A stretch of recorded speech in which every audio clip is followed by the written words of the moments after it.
To test insertion loss and return loss with the OP925, first power the instrument on. You'll need a reference cord with a connector that's similar to your DUT, also a matching block to terminate the end of the DUT.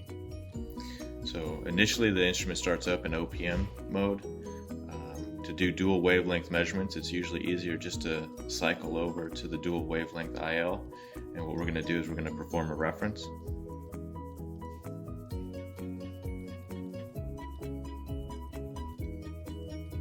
And right now the instrument is referenced for IL. For RL, make sure you have a flat connector here, similar to this.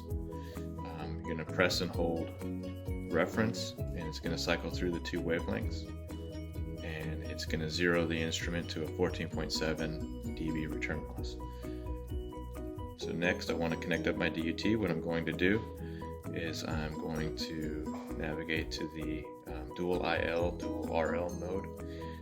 You'll see here that when nothing is connected to the power meter, you're going to see these dashed lines. That means that there's no IL being measured at that moment. So what we're going to do is we're going to connect up our DUT. Here's the DUT. I'm going to clean off the end of this.